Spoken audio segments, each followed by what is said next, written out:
नमस्कार, मैं हूं रिंकी बाजपेयी और आप देख रहे हैं धनबाद पोस्ट लाइव। दोस्तों, आप सभी को पता है कि कल 26 नवंबर था और 26 नवंबर को संविधान दिवस मनाया जाता है। इसी कड़ी में सभी नेताओं ने अपने अपने तरीके से जो विचार हैं वो प्रकट किए हैं। आपको हम सुनाने जा रहे हैं कि राहुल गांधी ने क्या कुछ कहा है, संविधान के ऊपर क्या कुछ कहा है। और ज़्यादातर आप देखते हैं कि उनके भाषणों में आरक्षण को लेकर बहुत सारी बातें सामने आती हैं।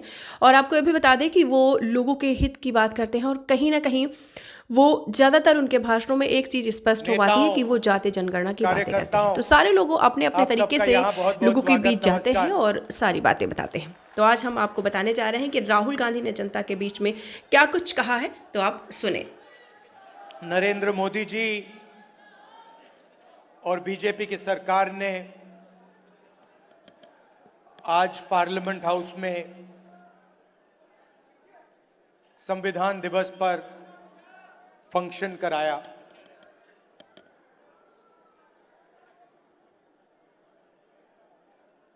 ये हिंदुस्तान का संविधान है। मैं आपको गारंटी देकर कह रहा हूं कि नरेंद्र मोदी जी ने इस किताब को नहीं पढ़ा है, क्योंकि अगर नरेंद्र मोदी जी ने ये किताब पढ़ी होती तो वो जो रोज करते हैं वो नहीं करते। ये इसको हम संविधान कहते हैं और इसको किताब का फॉर्म दे रखा है, मगर ये एक किताब नहीं है। ये हिंदुस्तान की हजारों साल की सोच है और 21वीं सदी में हिंदुस्तान की जो कहो सोशल एम्पावरमेंट की जो सोच है, अंबेडकर जी की, फूले जी की, बुद्ध भगवान की, गांधी जी की,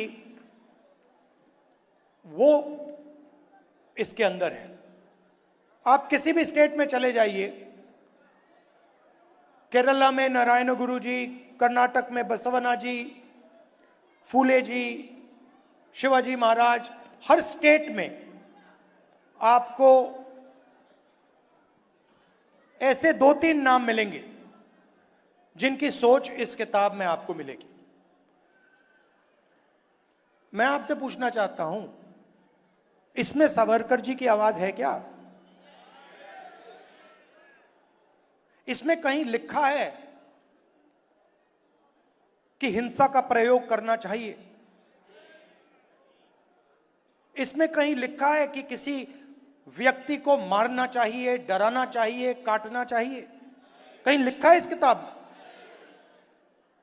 इस किताब में लिखा है कि झूठ का प्रयोग कर कर सरकार चलानी चाहिए? मुझे दिखा दो कहां लिखा है इसमें। तो यह सत्य और अहिंसा की किताब है।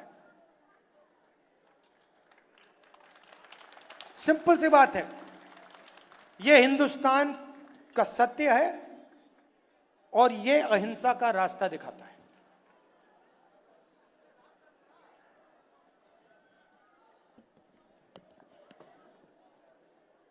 कुछ दिन पहले तेलंगाना में हमने कास्ट सेंसस का काम शुरू किया।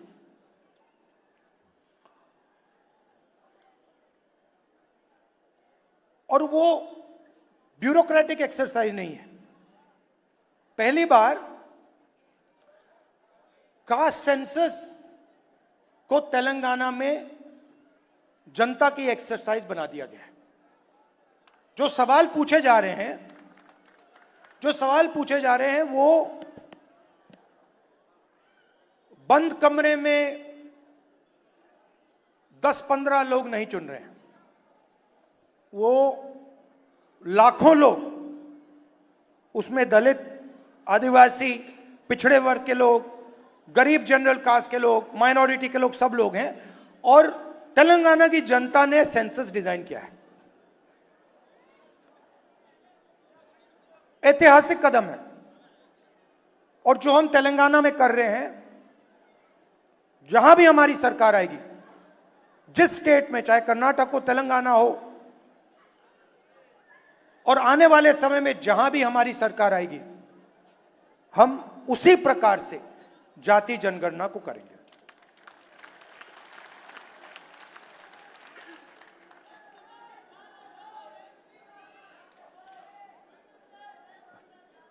आएंगे, वहां भी आएंगे।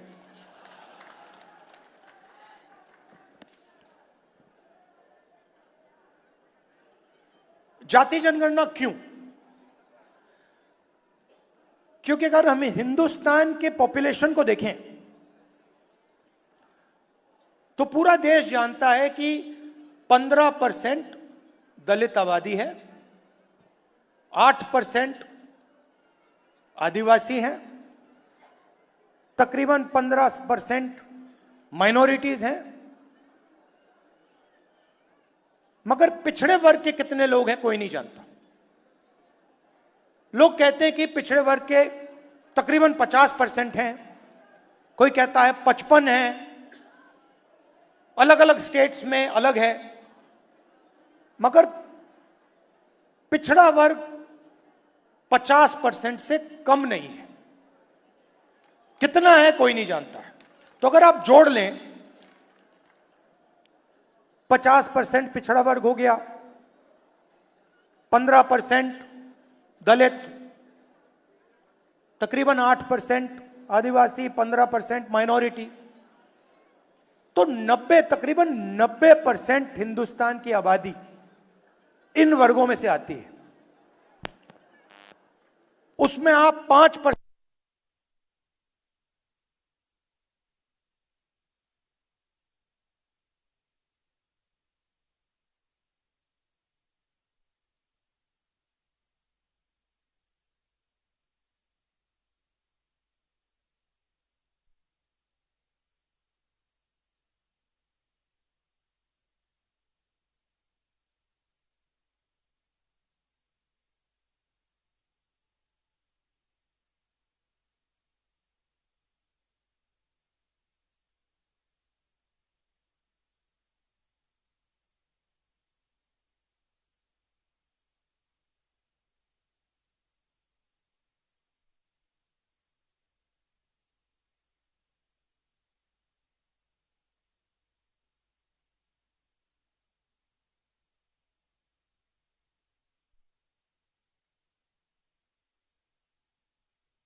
ऐसे ही होता है। मैं आपको बताता हूं, जो भी इस देश में 3000 साल से जो भी दलितों की, आदिवासियों की, पिछड़ों की, गरीबों की बात करता है, उसका माइक ऑफ हो जाता है। माइक ऑफ हो जाता है। आपने देखा होगा, मुझे कहा, जब माइक ऑफ हो गया तो मुझे कहा, काफी लोग आए और उन्होंने कहा जाके बैठ जाइए। मैंने कहा मैं नहीं बैठूंगा, मैं खड़ा रहूंगा, मुझे नहीं बैठना। माइक जितना ऑफ करना है करो, मुझे जो बोलना है मैं बोलूंगा।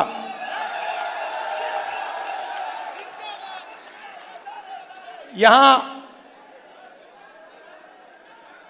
रोहित वेमुला जी की फोटो है पीछे, यहां पे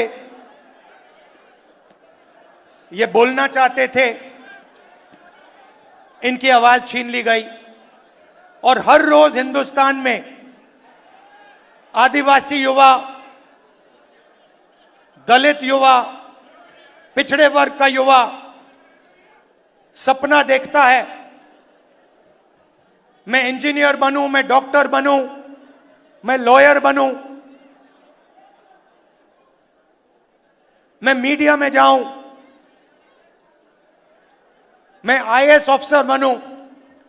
मगर सच्चाई यह है कि इस देश का पूरा सिस्टम पिछड़ों, दलितों और आदिवासियों के खिलाफ खड़ा हुआ है। यह सच्चाई है, क्योंकि अगर नहीं होता तो मीडिया में हमें ओबीसी वर्ग के, दलित वर्ग के, पिछड़े वर्ग के युवा दिखते, एंकर दिखते, मालिक दिखते। 200 बड़ी बड़ी कंपनियां हैं, अदानी जी, अंबानी जी, टाटा, बिरला। इन कंपनीज में दलित, आदिवासी, पिछड़े लोग हमें मैनेजमेंट में दिखते, मालिकों की लिस्ट में दिखते। मगर नहीं, आपको हिंदुस्तान की 200 सबसे बड़ी कंपनियों की मालिकों की लिस्ट में एक ओबीसी नहीं मिलेगा, एक दलित नहीं मिलेगा, एक पिछड़े वर्ग का नहीं मिलेगा। ये सच्चाई है। तो आपको कहा जाता है, दलितों को, आदिवासियों को, पिछड़ों को कहा जाता है कि यह देश आपका है, इस देश में आपकी भागीदारी है, इस देश में आपकी प्रगति हो सकती है। मगर अगर हम डेटा को देखें तो यह बिल्कुल झूठ साबित होता है। डेटा दिखाता है कि 90 लोग हिंदुस्तान की सरकार को चलाते हैं, बजट बांटते हैं। 90 में से 3 दलित, 3 ओबीसी, 1 आदिवासी। 100 रुपए में से 5 रुपए ओबीसी वर्ग निर्णय लेता है। 100 में से 5, आपकी आबादी 50%, भागीदारी 100 में से 5। दलित भागीदारी 15%, आबादी 15%, भागीदारी 100 रुपए में से 1 रुपया। आदिवासी 8% आबादी, भागीदारी 100 रुपए में से 10 पैसा।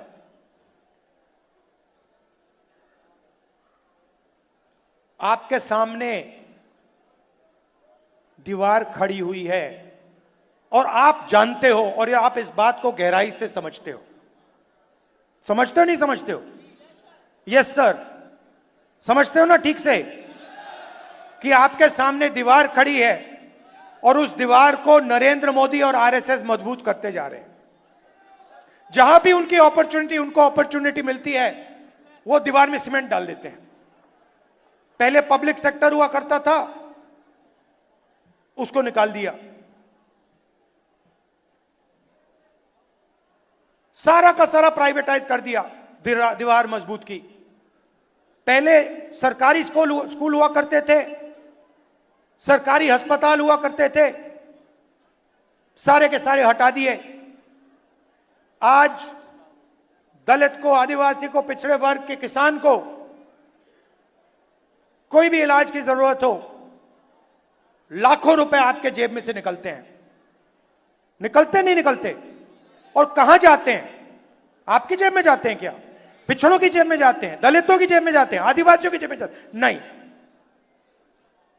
25 अरबपतियों की जेब में जाते हैं। उन 25 अरबपतियों में मुझे दलित नाम बता दो, आदिवासी नाम बता दो, पिछड़े वर्ग का नाम बता दो। मैं खड़ा हूं, बता दो, एक नाम बता दो। अदानी आदिवासी है क्या? दलित है, पिछड़े वर्ग का है। अंबानी आदिवासी है क्या? दलित है, पिछड़े वर्ग का है। टाटा, बिरला, ये आदिवासी हैं, दलित है, पिछड़े वर्ग के को नहीं।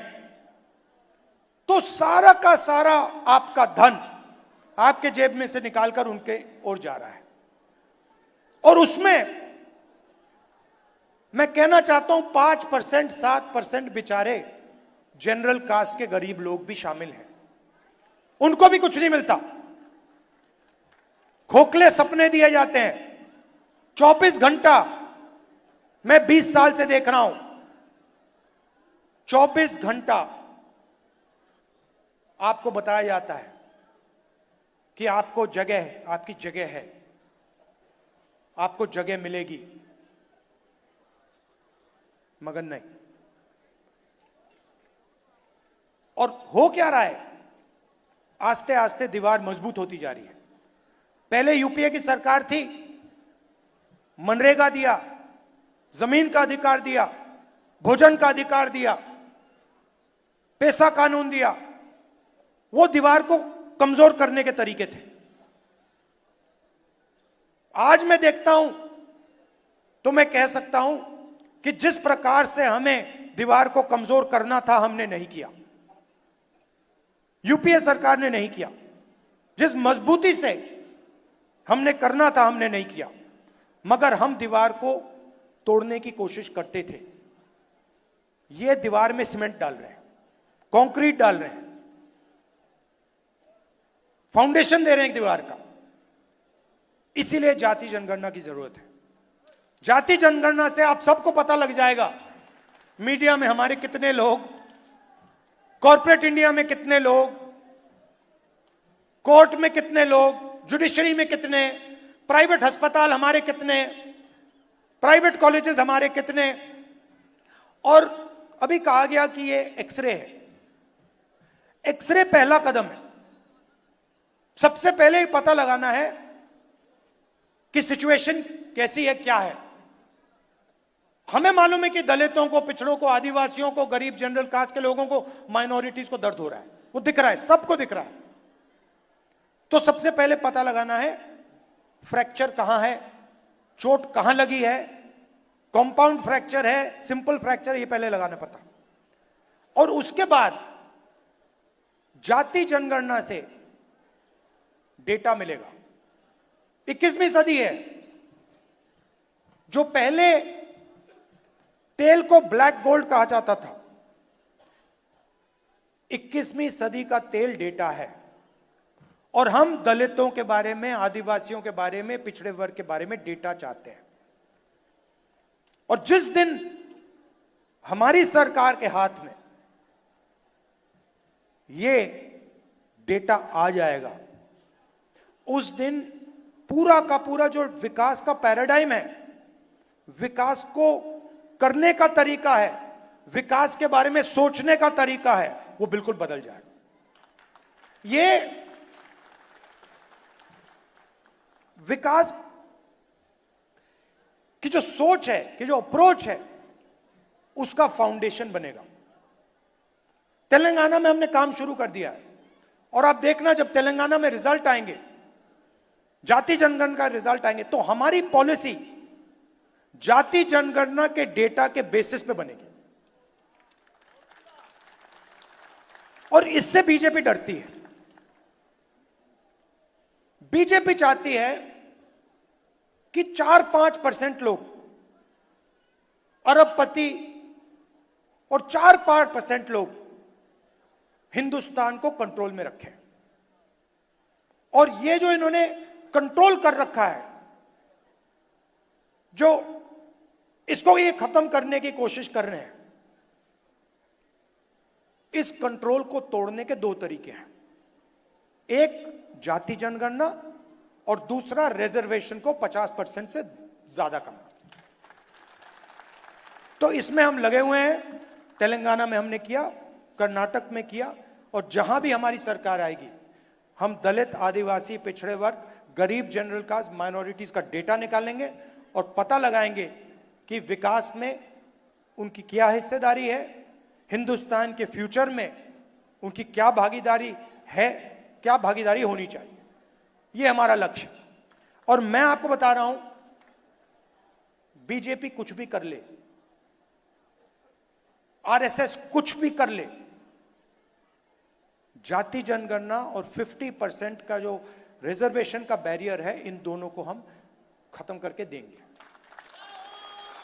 नेशनल लेवल पे। मैं आपको कह रहा हूं, मैंने लोकसभा में कहा है, मैंने वायदा किया है, वहां पे इस कॉन्स्टिट्यूशन पे वायदा किया है कि जाति जनगणना को हम इसी लोकसभा में पास करके दिखाएंगे। क्यों?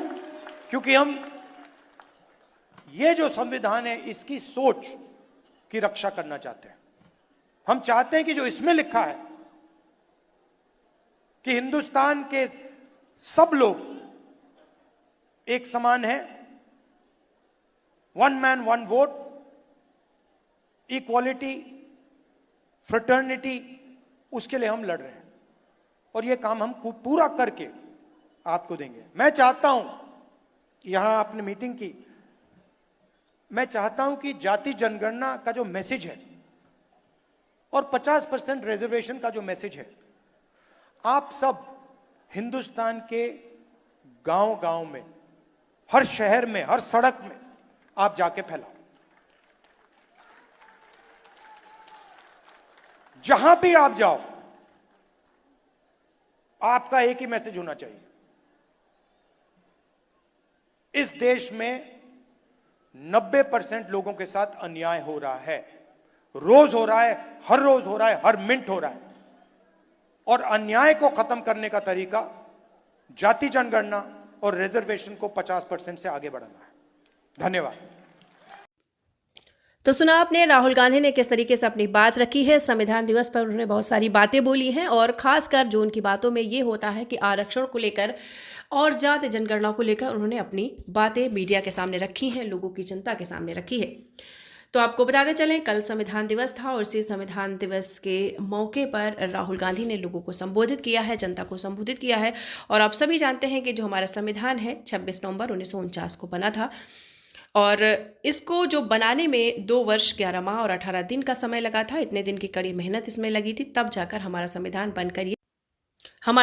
बनकर तैयार हुआ था और इसको बनाने में लोगों की कठिन मेहनत लगी है।